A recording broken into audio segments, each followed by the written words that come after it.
इस सुख सागर को अमर कथा भी कहते हैं। जीव का जो भी संकल्प है, हम जो भी संकल्प करते हैं, भगवान हमारी समस्त कामनाओं को पूर्ण करते हैं। ऐसे भगवान दैहिक दैविक भौतिक तापा, राम राज काहू नहीं व्यापा। जब भगवान की कृपा होती है तो हमारे सारे पाप ताप संताप मिट जाते हैं और भगवान की कृपा से अविचल और स्थिर लक्ष्मी का भगवान वरदान प्रदान करते हैं। ऐसे भगवान भागवत को हम प्रणाम करते हैं।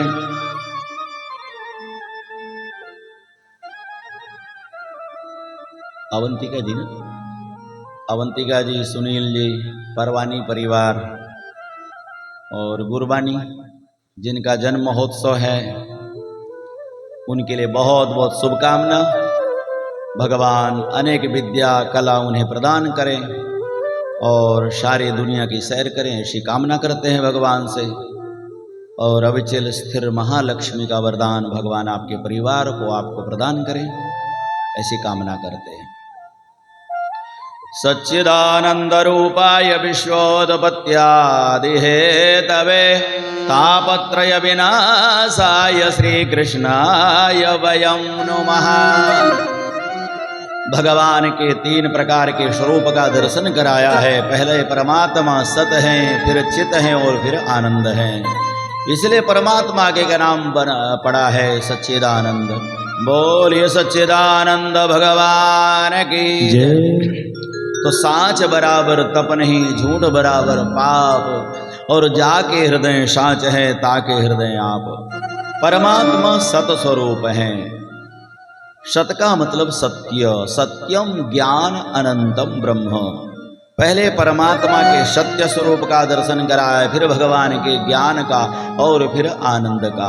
भगवान ये बताना चाहते हैं स्वरूप बढ़िया होना चाहिए, स्वरूप के बाद कार्य भी अच्छा होना चाहिए। विश्वोत्पत्त्यादि हेतवे, भगवान का कार्य क्या है? बोले सारे जगत की उत्पत्ति स्थिति और लय करना।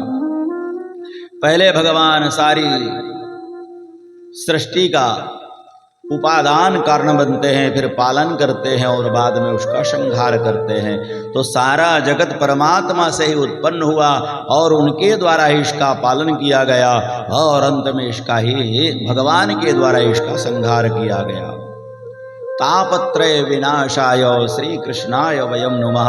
ऐसे भगवान श्री कृष्ण को हम प्रणाम करते हैं, जो हमारे आदिदैविक आदि भौतिक और आध्यात्मिक तीनों प्रकार के ताप का विनाश करते हैं। पाप ताप और संताप को भगवान मिटाते हैं।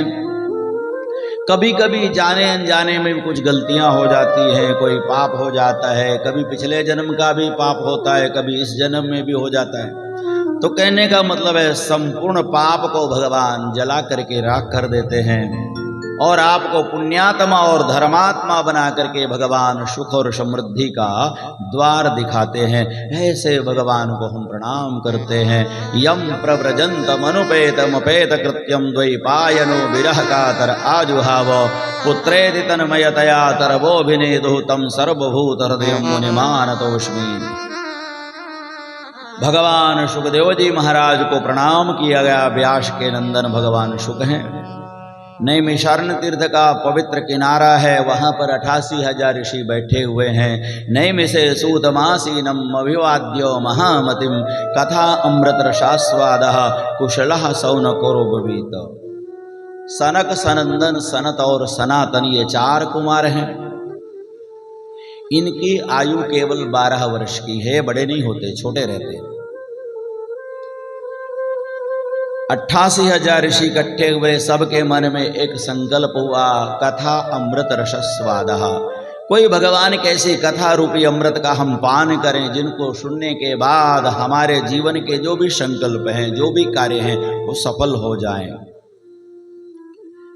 शौनकाद ऋषि कहते हैं, हे सूत जी महाराज, एक तो ये अज्ञान ध्वंस विध्वंसो कोटि सूर्य शम प्रभा शूताख्या ही कथा सारम मम कर्ण रसायनम। शौनकाद ऋषियों ने कहा, प्रभु ऐसी कोई कथा सुनाइए जो हमारे अज्ञान को दूर कर दे, ज्ञान को प्रकट कर दे। और हमारे अज्ञान को दूर करने के लिए आपका जो ज्ञान है वो करोड़ों सूर्य के समान है। ऐसी कोई कथा का सार बताइए जो हमारे कान का रसायन हो। जो हमारे कान के लिए अमृत बन जाए। भक्ति, ज्ञान और वैराग्य, ये तीन का समन्वय जिसमें है उसी को श्रीमद् भागवत महापुराण कहते हैं। ऐसे सुख सागर में हम गोता लगाते हैं जहाँ पर भक्ति माँ है, ज्ञान और वैराग्य पुत्र है। भक्ति और ज्ञान और वैराग्य को श्रवण करने से क्या होता है? बोले जीवन में विवेक आता है। विवेक का मतलब परमात्मा, भगवान की कृपा होती है। आपके जीवन में सही क्या है, गलत क्या है, उसका आप निर्णय ले पाते हैं।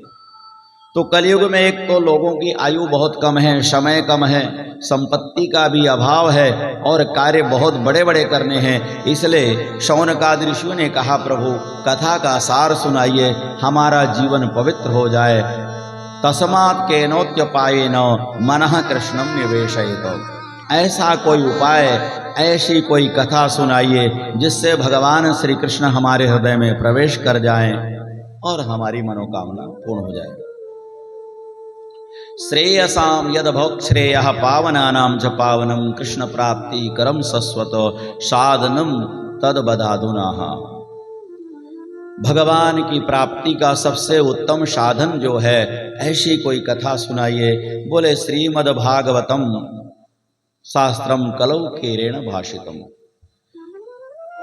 ये जो सुख सागर की कथा है, ये जो भागवत भगवान की कथा है, इसको श्रवण करने मात्र से भगवान आपके हृदय में विराजमान होते हैं और जो भी आपने सोचा हुआ कार्य है भगवान उसे सफल करते हैं। ऐसे भगवान को दीन बंधु दीनानाथ, मेरी डोरी तेरे हाथ, ऐसे भगवान को हम प्रणाम करते हैं।